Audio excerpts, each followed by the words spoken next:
राजेश्री किचनमध्ये स्वागत आहे। आज एकादशी निमित्त मी साबुदाण्याचे वडे बनवणार आहे। त्याच्यासाठी मी ते 4 बटाटा घेतलेले आहे, उकडून घेतलेले, मोठे मोठे घेतलेले। बटाट्याला आता आपण मॅच करून घ्यायचं आहे।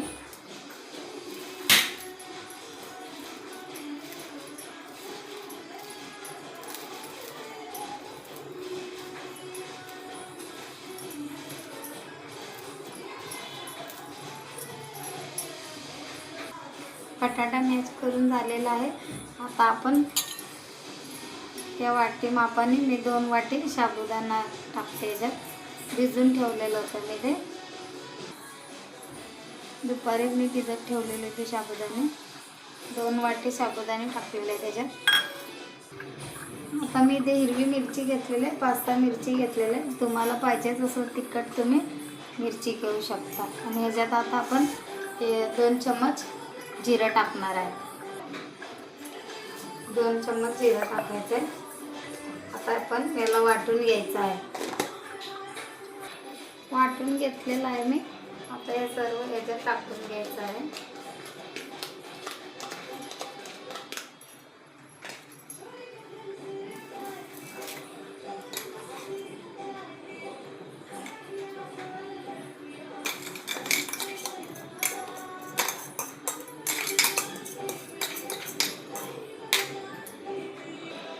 त्याच वाटीचं माप 1 वाटी शेंगदाण्याचं कूट टाकायचं आपल्याला याच्यामध्ये। आता मिक्स करून घ्यायचं आहे। चवीपुरतं मीठ टाकून घ्यायचं आहे। मीठ टाकून घ्यायचं आहे चवीपुरते।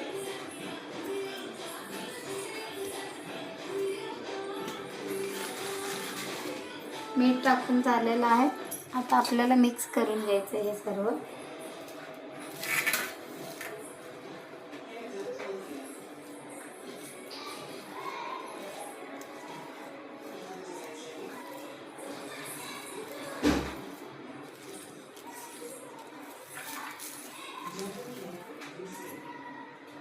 मिक्स करून झालेलं आहे। आता गॅस चालू करून आपण कढई ठेवायचं आहे तेल गरम करायला।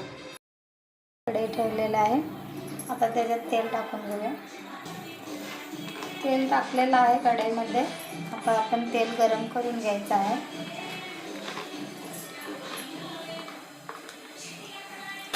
आता आपण छोटे छोटे गोळा घ्यायचे आहे, असं गोल करून घ्यायचं आहे।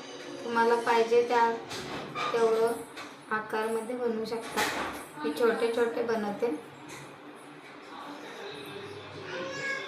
हे असं बनवून घ्यायचं आपल्याला।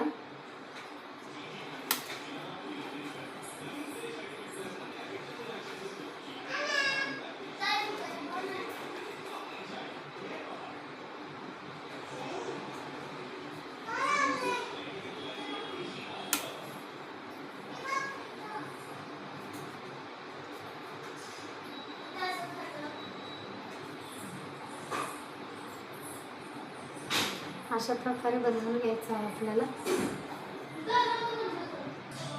तेल गरम झालेलं आहे। आता आपण वडे सोडायचे याच्यामध्ये।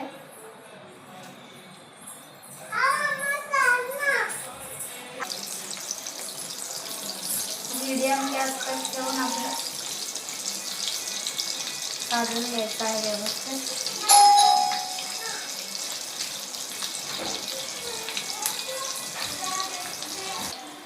पलटी करून घेतलेला आहे। आता बघू शकता तुम्ही,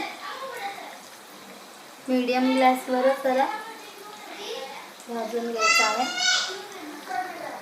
तर दुसऱ्या बाजूने पलटी करून घ्यायचं आपल्याला।